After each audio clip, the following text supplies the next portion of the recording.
shit. Here we go again.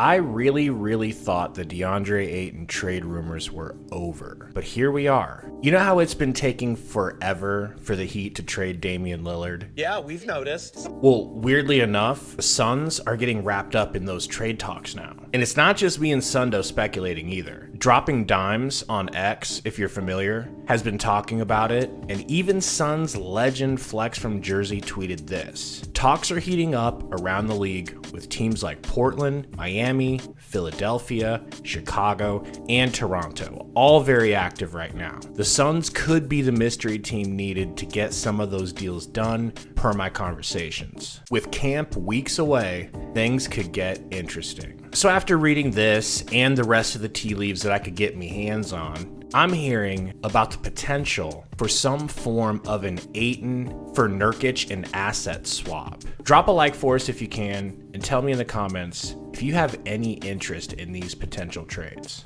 Let me explain what's going on here. Basically, the Blazers are stacked at the guard positions, and they have no interest in Tyler Herro.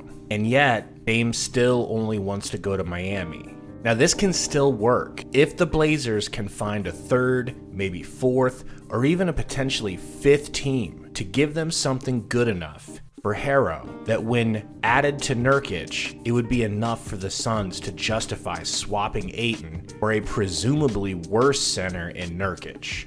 Now, some Suns fans and Blazers fans will both disagree that Ayton is better than Nurkic. And some Suns and Blazers fans will agree with each other that Ayton would be an upgrade for the Blazers.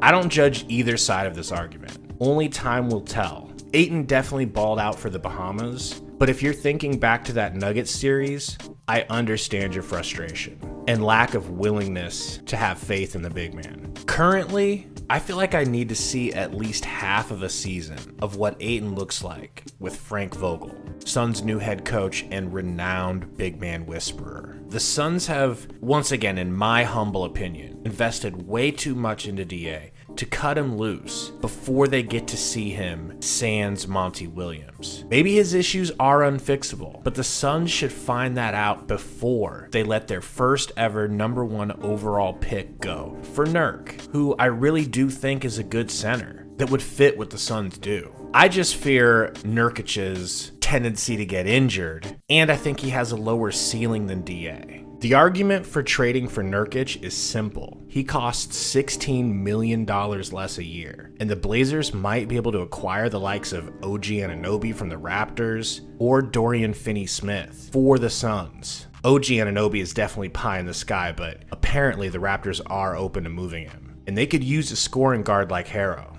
So could the Brooklyn Nets too, a team that's just bursting at the seams with talented forwards. They really might have too many. So the question is, would either of those guys, or maybe a first round pick, plus the cap relief of swapping Nurkic for DA, would that be worth it to you? Would it be worth it to Matt Ishbia? Tell me what you guys think in the comments. And it's been a while since we've mentioned it, but if you'd like to join our Suns Valley Discord, I'll leave a link in the description. We'd love to have you. Not in a sus way, in a friendship way. Thanks for hanging out as always, and we will see you guys soon.